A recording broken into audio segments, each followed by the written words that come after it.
Instead of telling you what I think you should be doing or how you could be better, or I thought, well, let me just speak from the heart, speak from my gut, and really not have anything prepared, but just tell you what's worked for me. And maybe some of the stuff that's worked for me might work for you now, currently, presently, as you guys have your goals and ambitions, but then further on down the line, as you guys continue to live your life. This idea and this notion that you could be anything you want, you can accomplish anything you want, right? We hear that. You've heard that from the time you were little boys. You hear that now. You're already incredibly accomplished. You guys know that. The thing that has worked for me is to remember the hard times.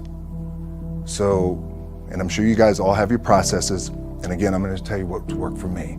So before a big movie comes out, before, back in the days when I was wrestling with WWE, a WrestleMania match, anything big that would happen, I would always take a moment and I'd just remind myself, all right, I was evicted when I was 14.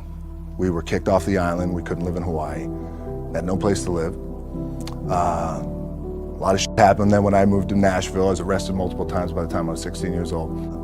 I would remember that, and it allows me then to be present in the moment and understand, holy shit, the stuff I have around me right now, this is the shit that I dreamed of when I was a kid. I am here. I played for University of Miami, played for great teams. Warren Sapp, Ray Lewis, they were my teammates. They were balling. Warren Sapp was playing tight end that time. I was starting defensive tackle. Yeah, they moved him over to D-line. And he looked at me, he's like, yo, dude, I'm gonna take your spot. And I said, you ain't taking my spot. He said, I'm gonna take your spot. I said, no, you ain't. We battled, and he took my spot. Now you can imagine how that with me, because there goes my opportunity. He went in, switched to defensive tackle, lit the world on fire. Well, what that did, it crushed me, it crushed my dreams. I had a piss poor senior year, zero production, no NFL, no combine invite, nothing. Finally went to the CFL. Calgary Stampeders, making $250 a week Canadian. Now, I had to send that home to my wife at that time. Had no money. So I remember that. When I got cut from Canada, my dad in his pickup truck came down 4 o'clock in the morning, picked me up in Miami from Tampa. We lived in a little apartment in Tampa. He drove down in his little pickup truck to Miami to get me when I was cut from the CFL. And I thought, well, I leave home like you guys left home. I'm ready to tackle the world, to get after it, achieve my dreams and goals. Crushed by 22, 23 years old. Now I gotta move back in with my mom and dad. I played on great teams though. Wait a second, this is not supposed to be my future. I'm supposed to be in the NFL right now. I'm supposed to be making a lot of coin and buying my parents, buying me, taking care of my wife, but it never happened. So I pulled out my wallet, I thought, well, let me see how much money I have. I opened it up, I had a 5, a 1, and change. Well, at least I rounded up to $7. But I thought, God, ain't this a bitch? I got $7 in my pocket. Where the do I go now? What do I do? I can't go back to CFL. The point comes where you hear that voice, the big run's over. Like, you're done, right? So I heard that voice. So as Coach was saying, man, I hold on to that. I'm telling you, I keep my back is up against this mother. We laugh, we joke, we have a good time, but my back is still up against this mother. I do not forget it. What this also helps me do, and again, it works for me, is at some point, you gotta be tired of not being number one. You have to be, and you gotta play angry, and I play angry. Now, I'm cool and calm with my approach, and when I step out on my field, which is a set, or, you know, like, there's some, and you're always gonna have haters, and haters are like, well, God damn, man, how many movies are you gonna make, or how much shit are you gonna do? Like, you do a lot of shit. I say, yes, it's my ambition. Of course, why not? I could do it, yeah. I love what I do. And not only that, but in what world do we not work every day? My back is up against this thing, you know, and I started to play angry, by the way, and I still play angry.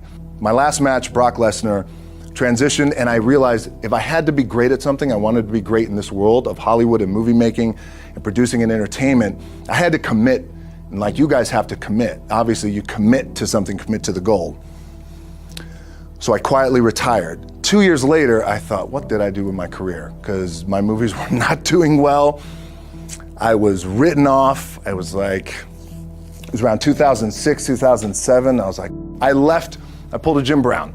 I left when I was on top, like number one in the wrestling business, and I left. It was a ballsy, gutsy, some call it stupid move, but I had to commit and I had to follow what was in my gut. What helps me is to keep the hard times in the front of my mind, because it allows me to go into these big moments that I've worked my ass off, and you guys have worked your ass off. It allows me to go into these big moments with a different perspective. What it also does for me, and again, this is what works for me. Like, my back is up against this mother. Every day, it's against this wall. But it's up against this mother because it's what I believe in. And when my back is against this mother, then there's nowhere to go. But that way, that's it. Doesn't mean you don't smile. Doesn't mean you don't laugh and joke, right? You're happy. I'm a happy guy. But when it comes to business and when it comes to executing, it's up against this. And I got to go that way. And I don't give a fuck who is in front of me. They're not going to stop me. The key for me was, where does it start? What's the anchor? What's the anchor? So I could have all these ambitions, and you guys have all these ambitions, which is great. It's important. I'll play this role, you'll play that role. I'll execute this thing, and it'll come out this summer. You guys will execute this thing during the summer, right, when it's time to really put in a lot more work. But the key with me is just always finding what the anchor is. And the anchor is getting up at 4 o'clock in the morning every day before anybody else and grounding my thought process is in the no one will outwork me. No one. I love and I respect you guys. You motherfucker won't outwork me. All starts with this. 2 hands, putting it to work. My last match in WWE, I'll share this with you guys too, is that, again, because there's a little bit of takeaway here from all this, is I wrestled John Cena, and I went in, I think it was 2013, I went in WWE champion, and we went in MetLife Stadium. We had a record-breaking attendance, which was amazing that night. We accomplished our goal. So I wrestled with John Cena. We had 45 minutes planned for the match. It's nonstop go, right? So your conditioning is tested. And at that time, I wasn't full-time in WWE. I was just doing these spot matches where I was still shooting G.I. Joe, I think, or Pain and Gain at that time. It was Fast and Furious 6 in London. Had to travel in the ring, get all my ring work in, travel back to shoot Fast and Furious, then back, WWE Raw, doing those shows. The big build-up to WrestleMania against John. We get to MetLife Stadium. It's a big night. This is it. It's game night, right? It's championship night for me. 45-minute match planned out. There's no cut. There's no, all right, well, let's pick it back up tomorrow. You know, it's go time. It's just like you guys in a game. At the 15-minute mark, bang!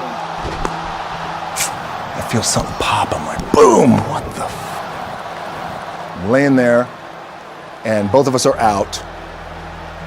I said, oh, fuck, something's going on. And I stick my hand, now there's 85,000 people, right? And we're just laid out like this. I kind of roll over, I stick my hand down in my trunk just to see, I want to make sure that there was no bone sticking out. So if there's no bone sticking out, what the something just happened. Referee comes over and he's like, Rock, you all right? I'm like, yeah, I think I'm all right.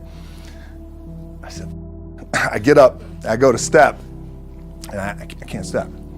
I can't do this. I have to use my leg like momentum. I gotta do that. So now in that moment, and you guys are gonna have these moments, you probably already had them already, where you're in the game and you're in the thick of things, and you gotta make a decision. What I gotta do? I'm gonna stay in the game, I committed to the team, I committed to my team, the whole entire roster, right? So I could tell the ref says, are you okay? And I have one moment. In this moment, it was a defining moment. I could either tell him, no, I'm done. He'd give the signal, match is over. Or, let's keep going. We have this decision. And I said, no, let's keep going. I said, how much time is left? He's like, 32 minutes. I'm like, okay. Rest of the whole match, couldn't move. doing everything like this. I'm getting scared because I'm thinking, man, well, what happens if I pinch something or something like, I don't know, your mind starts fucking with you in the moment. There's 85,000 people, your adrenaline's rushing. Thinking, man, what happens if I'm gonna lose my leg or some shit like this, if I've just done something to my artery? Final move of the match is his big finishing move. And I remember I'm getting up and I'm turning like this because I have to fall into him. He's gonna hit me with his big finisher. I remember turning into John and he says, and I remember thinking to myself, God, please don't let this be too bad. Just take care of me. Take care of me. Bang! I feel boom! Now I don't know what just happened. Now luckily the match is over. He pins me, 1, 2, 3. Comes in the back, I get to the back, I can't move. Now I'm getting a little nervous. Get on a jet, rushed home to my doctor's down in Florida, and get an MRI, find out that I have completely torn my adductor, the top of my adductor and my top of my quad off my pelvis.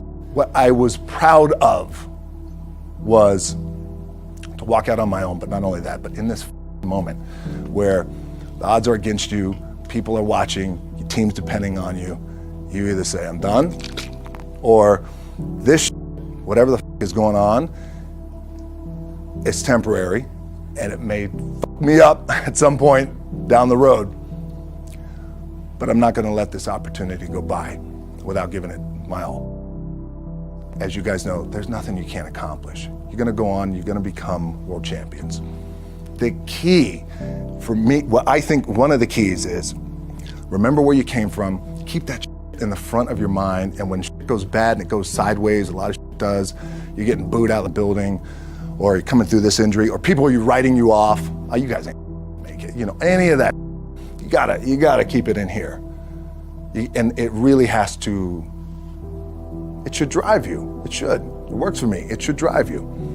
You got all the talent in the world, it's all here. Really the two things I wanna say are, you gotta be the hardest workers in the room, and don't f the opportunity up.